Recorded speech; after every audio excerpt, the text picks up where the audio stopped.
So let's start by just talking about what drove you to write the book. What's the question that the book seeks to address, and what was your methodology for addressing that question? Right. In my book, China's Rising Foreign Ministry, I actually ask a few related questions, but they are grounded by two very big puzzles. The first is, why do traditional assessments of China's Ministry of Foreign Affairs typically assess it as a weak or middle power or a non-influential actor? And oftentimes, these claims are mere assertions with very little evidence to point to this so-called weak ranking. And as I dug into the evidence, I saw that this claim needs to be challenged or updated, which I sought to do so. The second big puzzle is, together with China's rise and the alleged weakness of Ministry of Foreign Affairs, what does an assertive China really mean? As you already mentioned, in 2010s, claims that China has become more assertive started to emerge, but there was not a lot of meat in terms of fully fleshing out what this assertiveness entailed. So I sought to add on to the literature on China's rise by flagging and spotlighting a missed story, that of which is China's rise, not only about its economic or military rise, of which it is undoubtedly an important and fundamental part of that, but also a diplomatic rise. So very quickly, methodologically, my approach was broad, open, and qualitatively driven. It rested primarily on oral semi-structured interviews. I conducted 102 interviews with 84 interviewees. 47 were Chinese interlocutors, but it is not only Chinese interviewees I spoke to, but I deliberately sought out non-Chinese diplomats in China and that are familiar with the life worlds of Chinese diplomats to reconstruct their diplomatic practices. I was careful not to rely simply on expert interviews. So beyond the interviews that I conducted, I used thick case studies, primary documents, including Ministry of Foreign Affairs press briefings. I was there for 3 live press conferences, diplomatic statements, political leaders' discourses, together with my interviews. So, Dylan, what do you think that foreigners get wrong about China's foreign ministry? I think most observers today argue that the foreign ministry's role in foreign policy has diminished in recent years, that it hasn't increased. But you disagree with that. So, can you explain? Yes, I disagree vehemently. But first, I wouldn't so readily draw the distinction between foreigners and locals, because these sorts of imply local Chinese understand or get everything right about the Ministry of Foreign Affairs, or outsiders cannot better grasp China's MFA, which is exactly what I'm trying to do.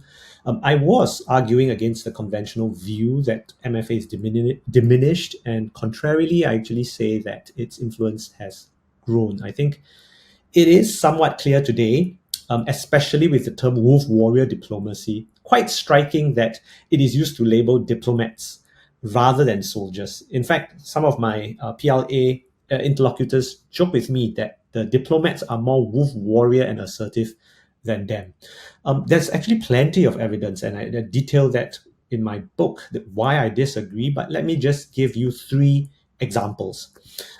In 2019, for the first time ever, China overtook the US to have the largest diplomatic network, 276 to 273 of the US.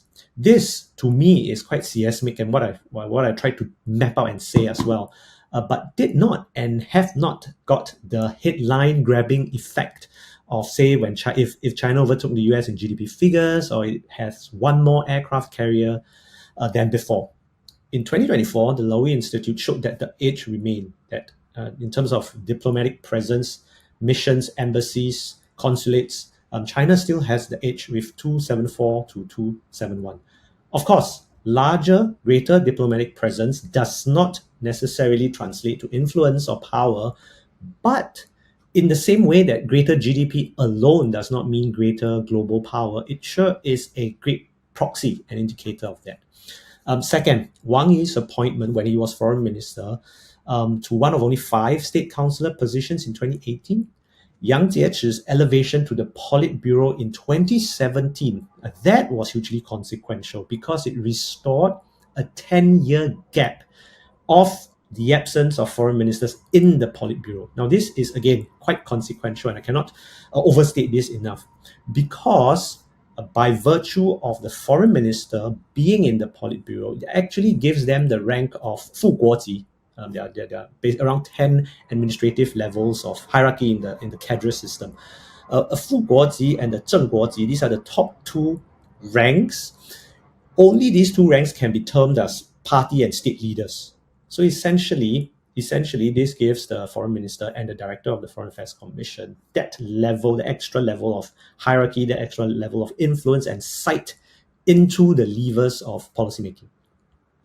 The third thing, kept things off, 2018, the leading small group on foreign affairs was upgraded to a commission, a Weiyuanhui. Again, this is very important because this implies a direct purview under the Politburo Standing Committee, under Xi Jinping himself. It is also a testament to the importance of foreign policy to the Politburo Standing Committee and to Xi himself, but this also endows the foreign policy apparatus with greater material resources, greater visibility, direct line to the highest level of party and governmental leaders. The roles that you say that the foreign ministry plays are essentially three: implementation, coordination, and consultation. So what's missing from that, in my view, is formulation. If we look at our State Department in the United States, certainly the Department of State plays a role in the formulation of policy. So would you then agree that to some extent, the foreign ministry, of course, it has leeway to exert some influence, but it doesn't formulate policy. And therefore, it's still limited as to how influential it can be. Certainly, the foreign ministry can interpret what the instructions are that come down in very general forms from Xi Jinping. But there are others that are doing that as well. So how do you evaluate that when the foreign ministry really doesn't play a role in actually setting the objectives? It's only implementing and coordinating. Right. Thank you, Bonnie. That's a completely, in my view, correct assessment as well, which I share. Of those capacities that I highlighted, formulation is not part of its main roles. And historically, that is ebbed and flowed, but there's a deliberate reasons why formulation, the making of policy is centralized in the Politburo Standing Committee within this apex of political power. And I'm not saying as well in my book that the Ministry of Foreign Affairs is this powerhouse where they have so much influence that they can set agendas, they can both formulate and implement. But simply to point out that, a more modest argument really, that through its implementation, through its coordination, and through its consulting, advising capacities, they actually wield some influence. So again, my argument was quite modest. It's running counter to the argument that said they have very little influence. I'm saying that through these capacities, they actually can affect policy. Quick example, and I'll go through this. It's quite well acknowledged in the literature that, and political science, that implementation is not simply a neutral or apolitical technical practice. It is political, and through implementation there, it can be an exercise of power. The so-called street-level bureaucrat that political scientist Michael Lipsky talks about. I see that very clearly in Chinese diplomats, in which through the process of implementation, they are able to influence the process and influence outcomes. A quick example, quick empirical examples. In the 2016-2017, when Singapore-China did not have the best of relations because China essentially detained some armored vehicles of Singapore, and Singapore sent dignitaries over to China for a visit. As far as I know, the decision to downgrade the level of leaders that met with the visiting dignitary from Singapore was downgraded. And this decision, implementation, essentially part of the bread and butter of the Chinese diplomats, was made on the spot. It wasn't a general direction given down from the center and say that you must downgrade the equivalent of leaders meeting your foreign dignitaries. In terms of coordination, they are able to corral and coordinate domestic actors. And this includes, in the case of BRI, South China Sea, quite clearly. They are able to advise, although I will be careful to say, not to say direct, because they cannot direct, but they are well suited to advise certain companies in terms of their mining activities, in terms of what they cannot do, in how they evaluate certain projects or not. That coordination role has gotten more prominent. I think they can, through this, drive certain agendas, set the scope of debate and delimit what is possible or not. And finally, consultation. This is most noticeable in the embassies abroad because they, much like any other foreign embassies, they send reports back to the capitals. But even something as banal as advising provincial leaders whom to meet, what time, how long the meeting should cut off, whether you should call this meeting, couch this meeting as a 会见 or 会谈, all of these matter, symbolic, but it matters. And it is the diplomats that is deciding and fine-tuning these sorts of practices. Essentially, they get to shape, massage, and guide what top leaders read as well. When think tank reports go in, for example, recommendations and so forth, MFA is the filter. So these sets of practice exist. They surely exist in some shape, way, or form in other foreign ministry as well. But what is different for China's MFA is that these capacities have been considerably strengthened and become much more visible. Since you sit in Singapore and your research focus is Southeast Asia, let me ask whether you think that there are aspects of China's diplomacy in Southeast Asia that are unique to that region, or do you see them as sort of consistent with Chinese diplomacy in other parts of the world, including towards, great powers like the United States? Thank you. That's a fantastic question. And it's something that I deal with it in the book as well, and I wish I had more time to deal with it. On the similarities, there are many. The quality that sticks, regardless of whether you're a small power, middle power, or major power, is quite clearly the increased level of perceived assertiveness. Be it Washington or Canberra or in Kuala Lumpur, it is quite clear from the data in the field interview that non-Chinese diplomats across geographical regions, they are stationed in Beijing, and when they talk about what their capitals feel and what they feel on the ground, is that there is a perceptible increase in Chinese diplomatic assertiveness. I think this phenomenon, or at least the general perception of this increased Chinese diplomatic assertiveness, is globally felt. There are differences as well. I would say that there is a lot more innovation and experimentation in Southeast Asia. In Southeast Asia, due to the instances of elite capture or political elites' closeness with Beijing, Chinese diplomats have really been somewhat visible at the forefront of influence. Whereas, say, in Western societies, I think these countries are typically very sensitive to influence of the nefarious kind. It would be, for example, unthinkable for a Chinese diplomat to campaign on the streets and support, say, presidential candidate Trump or presidential candidate Harris. It's unthinkable in the presidential elections.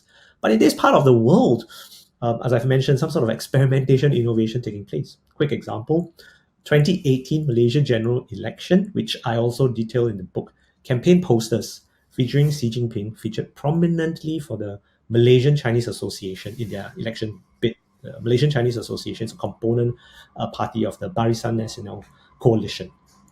The then Chinese ambassador was also literally on the campaign trail with some of these MCA candidates. So there are also reports of greater roles that diplomats play in terms of cultivating the clan associations, Chinese clan associations, of which there are plenty in Southeast Asia because of the significant ethnic Chinese populations, business communities, and significantly media organizations to pump out pro-China content or to set limits on discussions of so-called quote-unquote sensitive topics. Now, this happens in liberal Western democracies too, but it is far easier to spot in a much heavier contested media ecosystem like the US. Far easier to spot, get called out for. In Southeast Asia, diplomats are at the forefront of some of these efforts. One of of the things you referred to earlier and you write about in the book is the relationship between the foreign ministry and the PLA. I recall early years when I was doing work on nonproliferation and arms control, that there was a task force in China that included members both of the military and the foreign ministry. And yet on other issues, there would be virtually no coordination. What does this look like today? What are the issues in which you see that there's close coordination, and how does that work? Right. Thank you for another great question. Indeed, one of the empirical findings that struck me as well was that there's far greater coordination between the PLA and the MFA today, especially on foreign policy issues. And it is difficult to find any issue of significance that doesn't have a foreign policy element in some ways, which also explains why there's a greater reliance and dependence on MFA. I think there was a realization that China's foreign policy activity or behavior, because there were so many actors, there was a greater need to coordinate, to inject greater coherence, greater discipline amongst all these actors. And that is where and why the MFA has got an opportunity and opening to play that coordinating role very well. In my interviews, PLA interlocutors somewhat begrudgingly accept that MFA will play a somewhat greater role in foreign policy. This is historically a role that PLA enjoyed. The PLA enjoyed quite a fair bit, and they have had to see some of that slip away. So there's a bit of tension between the two, but I wouldn't overplay. I would characterize it more as an adjustment. Both actors have to deal with the shift, with MFA taking on a much more prominent role in foreign policy and far greater strengthened coordination role as well. Now, I need to be clear that I'm by no means suggesting that the PLA as an institutional actor is somewhat weaker. No, it's not. It's still very strong. It's one of the, if not the most consequential institutional political actors, and sees persistent efforts to rein in the PLA to date shows both the challenge but also the significance and importance of the PLA. I'm also not saying that PLA listens to MFA. They would not acknowledge that. They do not listen, that they listen to the MFA. But as with any rising power, in this case, MFA, will naturally cause the status quo power, PLA in this case, some sort of friction. So, quick example, territorial disputes. This is PLA territory as it gets. But even on territorial dispute, there has been evidence show that there's been far greater coordination, with MFA playing a far greater role than ever before. Doklam crisis in 2017 between India and China was one instance of this. You see Ministry of Foreign Affairs pumping out publications, running these press conferences, leading the charge in painting how they were the victim and justifying some of their actions. What about the International Liaison Department, the party's role? How does that connect with the MFA? And have you seen the International Department become more important than the Foreign Ministry at times? To very quickly answer that question, no, I don't see the Liaison Department being more important than the Ministry of Foreign Affairs. I do see a trend that the two departments are blending. They are not the same. They are still distinct and separate, and there's still some clear lines of divisions and also somewhat clear division of labor as well. But there has been a process of blurring, and this blurring has gotten even more intense, I would say. 2019, Qi was inserted into the as the SecGen, Party SecGen for Ministry of Foreign Affairs. Now, this was hugely important because he was the first party leader in MFA that did not have any diplomatic background whatsoever. Previous party SecGens were diplomats. They came from diplomatic background, so they understood foreign policy.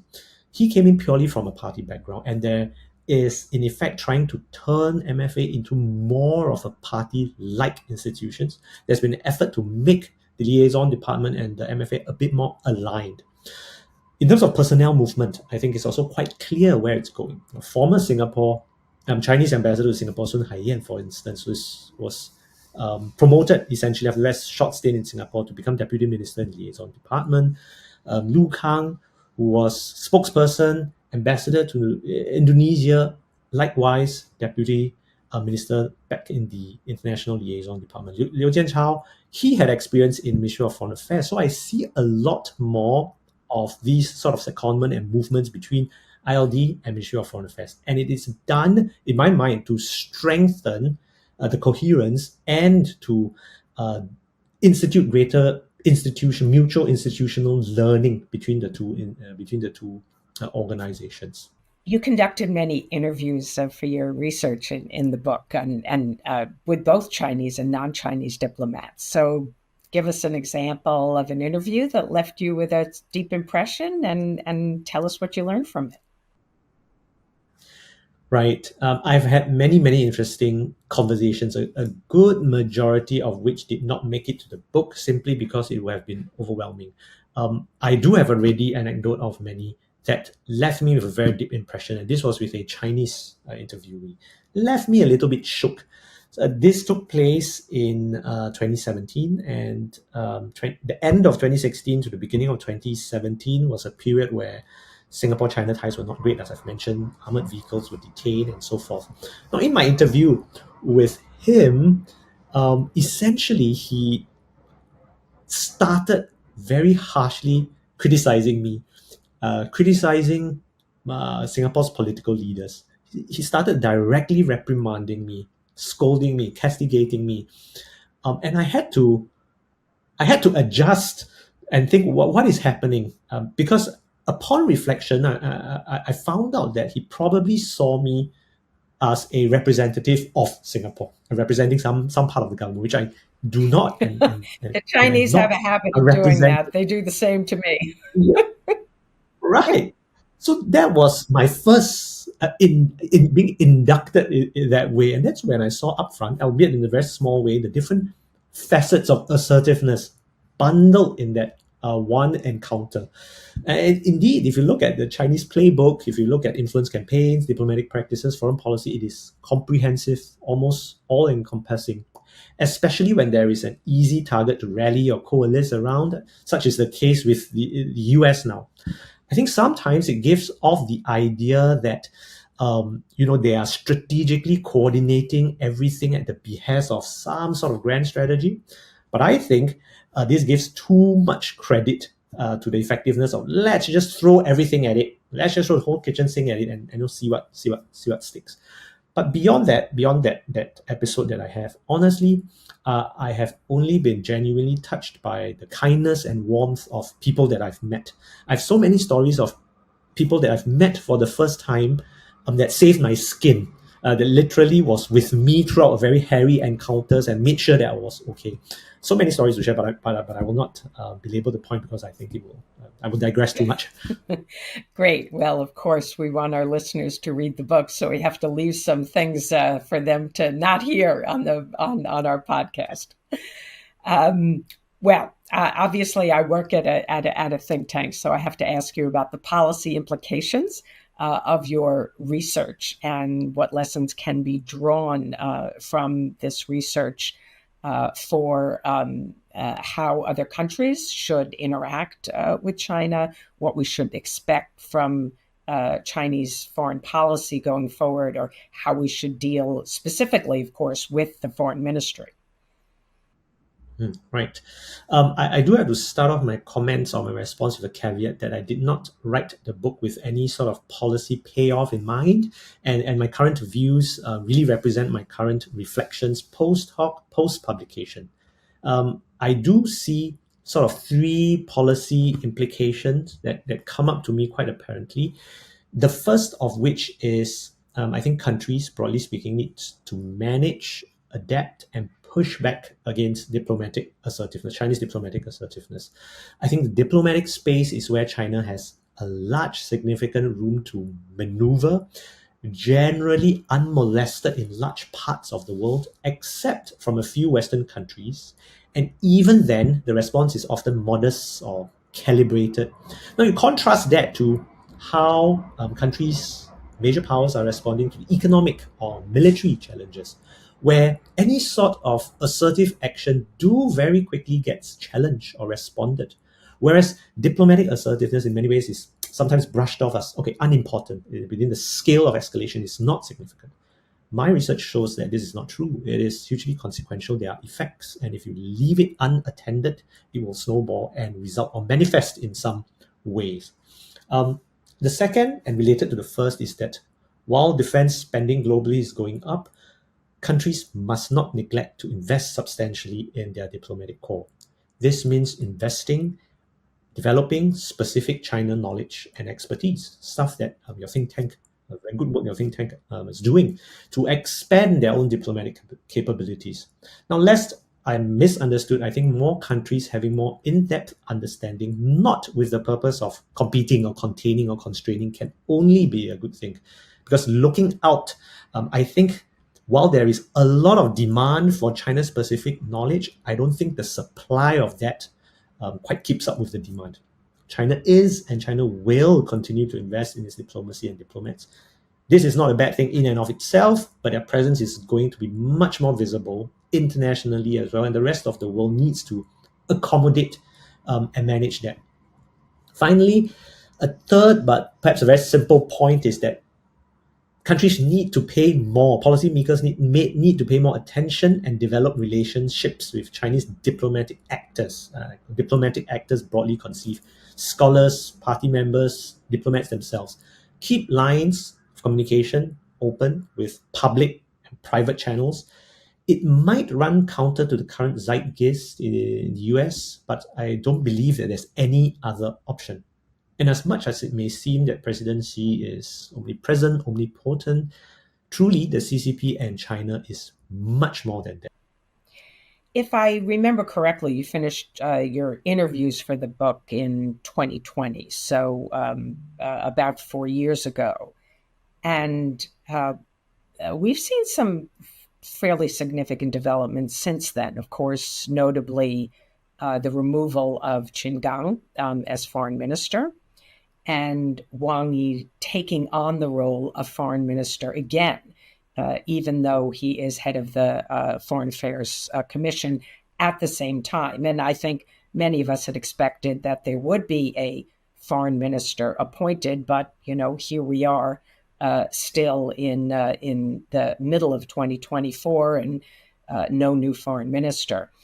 What are the sort of conclusions you might draw looking at what has transpired, since you finished the book? And do you think that there's been any changes, any new trajectories or indicators about the role of the foreign ministry? Right, thank you. Another great question, because it gives me an opportunity to reflect. First, I've got to admit that I was lucky on two fronts. The first of which, I conducted the majority of my field interviews and field research before pandemic hit. And secondly, before the screws on political discourse really tightened. And I'll be really honest, a lot of the people that I spoke to, especially the Chinese interviewees, basically wouldn't speak to me today. You wouldn't speak to me today, and I would not be able to do the research or have the access to people or conversations that I had. And this is, in my view, not a great situation, because at a time when more China knowledge information is needed, it is harder and harder to do so and to get insights from an ants eye view. I think what has happened since then, there has been some changes, but it's reconfirmed what I found in the broad brush strokes. I think it's quite telling on several levels when China is actually upping the salary. It was reported a couple of months ago that's upping the salary of all its overseas diplomats by $1,000 per month, regardless of ranks. Now, this is truly remarkable when you are considering that, at home economically, they are not doing so well. Well, because we see all of the ambitious foreign policy goals and its implementation centered on its foreign policy actors. So the push to professionalize diplomatic corps, the push to invest more into its diplomatic corps continues. The other change that I did not have opportunity to deal with in the book, and which I touched on earlier when you asked about the liaison department, is why the greater blending of the liaison department with the foreign ministry. What are its effects?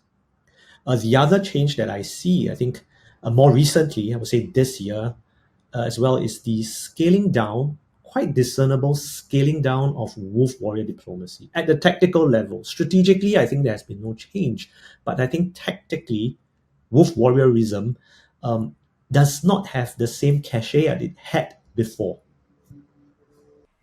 Yes, I would definitely agree with that. So, maybe for the final question, if you look into your crystal ball and try to predict the role of the MFA going forward, do you think that we will see the foreign ministry exert more influence?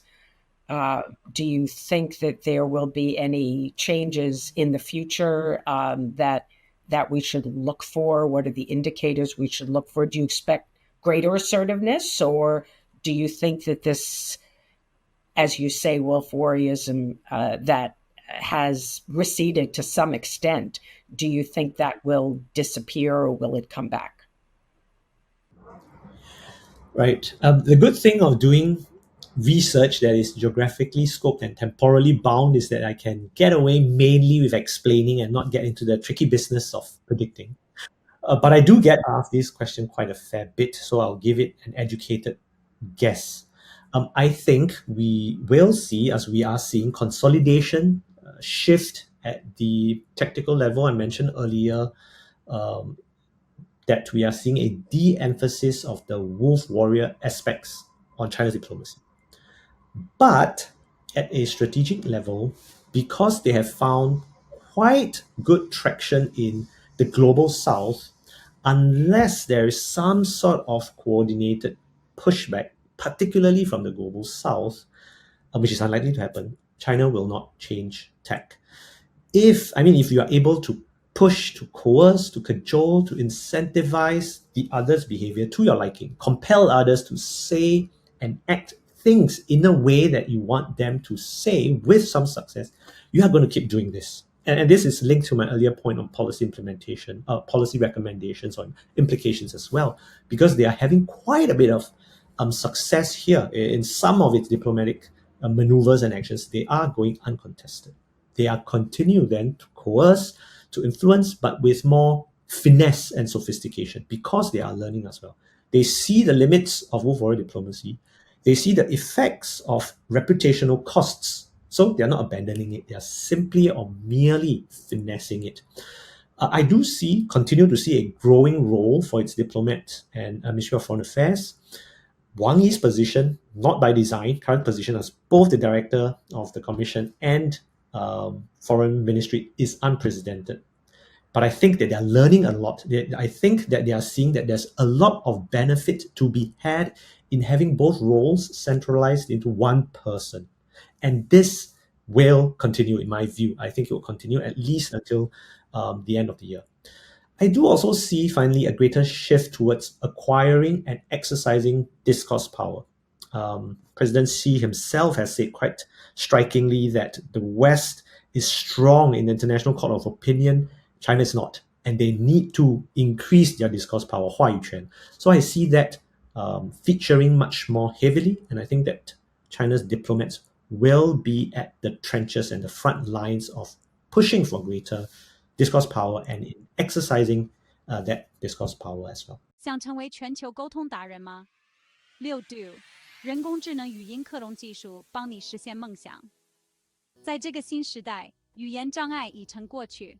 我们隆重推出六度人工智能语音克隆系统，这项由欧美亚顶尖专家研发的突破性技术，让你可以克隆自己的声音，并将文字转换成145种语言和方言，提升你的个人和职业生活。想象一下，你可以在日本参加商务会议，在巴西上课，或与意大利的朋友畅聊，而这一切都用你自己的声音、他们的语言进行。